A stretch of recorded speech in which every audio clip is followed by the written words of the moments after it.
শীতকালীন শাকসবজির মধ্যে স্বাস্থ্যকর শাক হলো এই পালং শাক। পালং শাকে আছে চমৎকার উপকারী উপাদান। আমাদের প্রতিদিনের খাদ্য তালিকায় শাকসবজি থাকা একান্তই বাঞ্ছনীয়, কারণ এটি ছাড়া সুষম খাবারের তালিকা আমাদের পূরণ হয় না।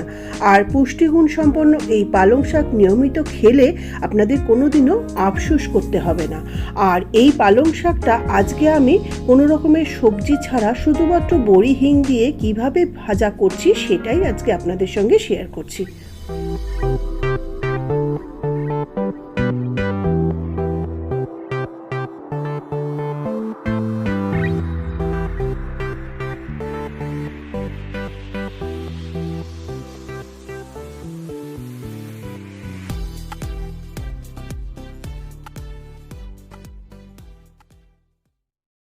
নমস্কার বন্ধুরা, আমি সুজাতা, রসে বসে বাঙালিয়ানাতে আপনাদের সবাইকে সুস্বাগত।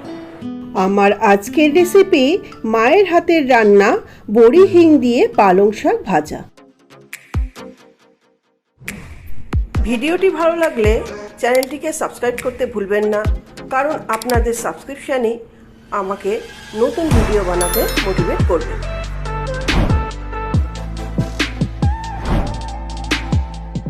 রেসিপিটি বানাতে নিয়েছি 2 আটি পালং শাক, সর্ষের তেল, হিং, কলাইয়ের ডালের বড়ি।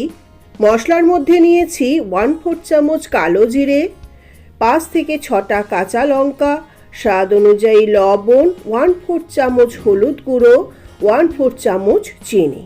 শীতকালে নানা রকম শাক পাতা পাওয়া যায়, তার মধ্যে অতি জনপ্রিয় ও সুস্বাদু একটি শাক হলো এই পালং শাক। পালং শাকে প্রচুর পরিমাণে আয়রন থাকে, যাতে রক্তহীনতায় ভুগছেন বা হিমোগ্লোবিন কম, তারা রোজ পালং শাক খেলে হিমোগ্লোবিনের মাত্রা বাড়তে পারে। চোখের জ্যোতি বাড়াতেও সাহায্য করে এই পালং শাক। পালং শাকে প্রচুর ফাইবার থাকে, তাতে পালং শাক খেলে অনেকক্ষণ আমাদের পেট ভরিয়ে রাখে। সেই জন্য খিদে পায় না, চট করে উল্টোপাল্টা খেতেও হয় না, আর এর জন্য ওয়েট লস করতেও সাহায্য করে। তো এই পালং শাকটা আমি আজকে কিভাবে রান্না করছি সেটাই দেখাবো। আর পালং শাকের এর আগেও আমি 2 রকমের রেসিপি দেখিয়েছি, পালং পনির আর পালং শাকের চচ্চড়ি। আজকে দেখাবো আমার মায়ের হাতের রান্না হিং দিয়ে, হিং ও বড়ি দিয়ে খুবই সুস্বাদু একটি রেসিপি। তো এর জন্য আমি পালং শাকটাকে ভালো করে ধুয়ে নেব। আমি সবসময় পালং শাক একটু উষ্ণ লবণ জলে ধুয়ে নেই, তাতে করে কি হয় পালং শাকে সমস্ত ময়লাটা ভালোভাবে বেরিয়ে যায়। এবার পালং শাকগুলো আমি একটু 5 মিনিট উষ্ণ লবণ জলে ভিজিয়ে তারপরে আমি আবারও একটু ধুয়ে পালং শাকের গোড়াগুলো ভালো করে কেটে নেব। কেটে যে কাঁচা লঙ্কা নিয়েছি, এই কাঁচা লঙ্কাগুলোকে একটু চাকু দিয়ে 2 ফালি করে নেব। এইবার আমি এই পালং শাকগুলোকে কুচিয়ে নেব। এইভাবে আমি পালং শাকটা চাকু দিয়েই কাটছি, আপনারা চাইলে বটিতেও কেটে নিতে পারেন। তবে আমি পালং শাকটা কিন্তু বড় বড় করেই কাটছি, মানে রাফলি চপ করছি। খুব বেশি মিহি করে পালং শাক কাটার দরকার নেই, পালং শাক কিন্তু খুব তাড়াতাড়ি গলে নরম হয়ে যায়, সিদ্ধ হয়ে যায়। দেখুন, সম্পূর্ণ পালং শাকগুলোর গোড়া পরিষ্কার করে আমার বেছে নেওয়া হয়ে গেল। এবার আমি শাকগুলোকে কুচিয়ে নেব চাকু দিয়ে।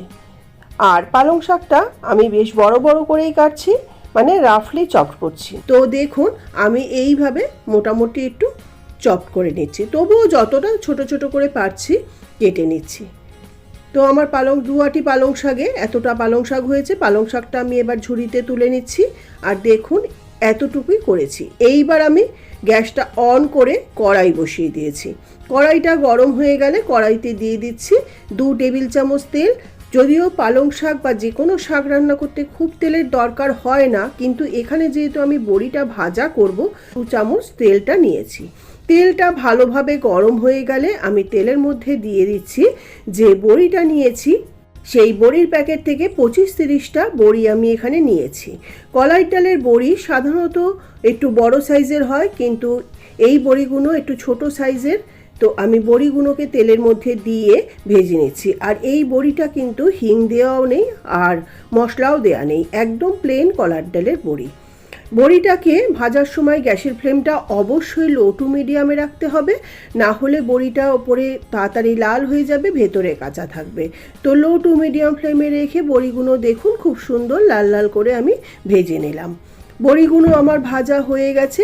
এইবার আমি বড়িগুলোকে তুলে নেব একটা প্লেটে। দেখুন এর থেকে আর বেশি লাল করব না। তো বড়িগুলোকে আমি সব প্লেটে তুলে নিচ্ছি। বড়িগুলোকে তুলে আমি এবার ওই তেলের মধ্যে দিয়ে দিচ্ছি যে 1/4 চামচ কালো জিরে নিয়েছি, সেই কালো জিরে। আর এখানে যে কাঁচা লঙ্কা নিয়েছি তার থেকে 2-3টে কাঁচা লঙ্কা আমি এর মধ্যে দিয়ে দিচ্ছি। কালো জিরে ও কাঁচা লঙ্কাটাকে দিয়ে জাস্ট 2 থেকে 5 সেকেন্ড একটু নাড়াচাড়া করে নেব তেলের মধ্যে সুন্দর একটা অ্যারোমা আসা পর্যন্ত। এরপর আমি এর মধ্যে দিয়ে দিচ্ছি হিং। হিংটা খুব 1/4 চামচ মতন দিচ্ছি, খুবই সামান্য হিং দিচ্ছি। আমি এখানে গুঁড়ো হিং ইউজ করছি, আপনারা গোটা হিংও ইউজ করতে পারেন। তো হিং দিয়ে কালো জিরে কাঁচা লঙ্কার সঙ্গে হিংটাকেও একটু ভাজা ভাজা করে নিচ্ছি। গ্যাসের ফ্লেমটা কিন্তু লো টু মিডিয়ামে থাকবে, না হলে হিংটা তাড়াতাড়ি পুড়ে যাবে। আর গন্ধটা যে কত সুন্দর বেরিয়েছে সেটা তো আপনাদের সঙ্গে শেয়ার করতে পারছি না। তো হিং কালো জিরে কাঁচা লঙ্কা দিয়েও আরও 5 থেকে 10 সেকেন্ড আমার নাড়াচাড়া করে নেওয়া হয়ে গেল। এইবার আমি এর মধ্যে দিয়ে দেব আগে থেকে ধুয়ে বেছে কেটে নেওয়া পালং শাকগুলো। সমস্ত পালং শাকটা আমি এবার কড়াইতে ঢেলে দিলাম। পালং শাকটা দিয়ে এবার একটু ভালো করে নাড়াচাড়া করে মিশিয়ে নেব। এখন পালং শাকটা নাড়াচাড়া করতে করতে পালং শাকটা একদম কমে ছোট হয়ে আসছে। আর আমি পালং শাকটা রান্না করতে কিন্তু কোনো এক্সট্রা জল ইউজ করব না। সাধারণত পালং শাকের চচ্চড়ি করতে গেলে কুমড়ো, আলু, বেগুন, সিম যত রকমের সবজি আছে আমরা দিয়ে থাকি।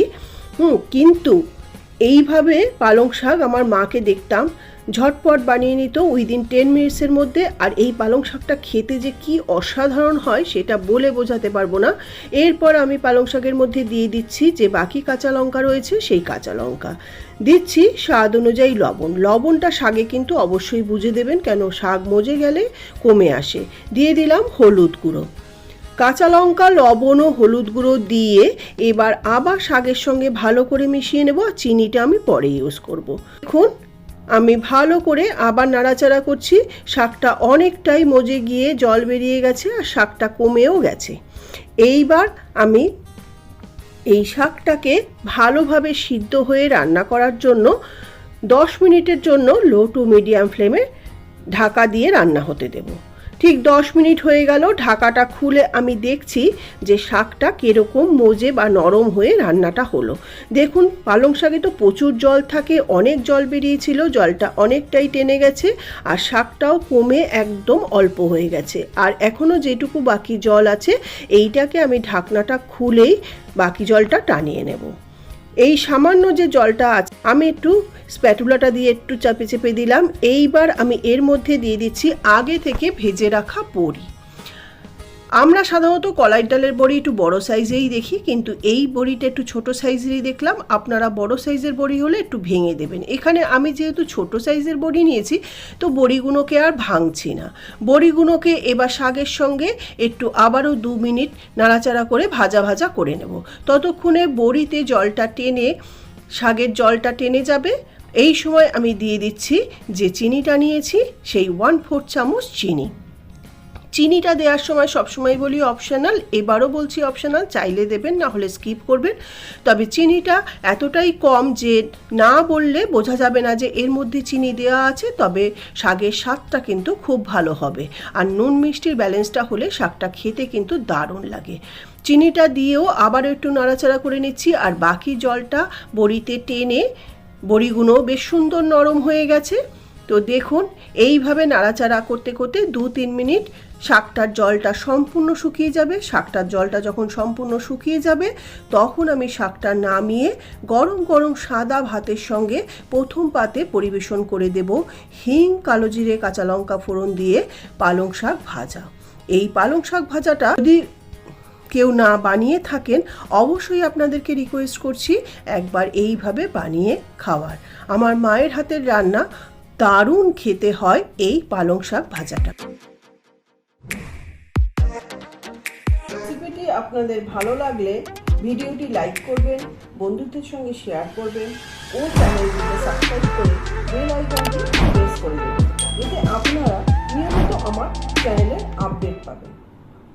আপনাদের কোনো বক্তব্য থাকলে কমেন্ট বক্সে জানাবেন। নমস্কার, ধন্যবাদ।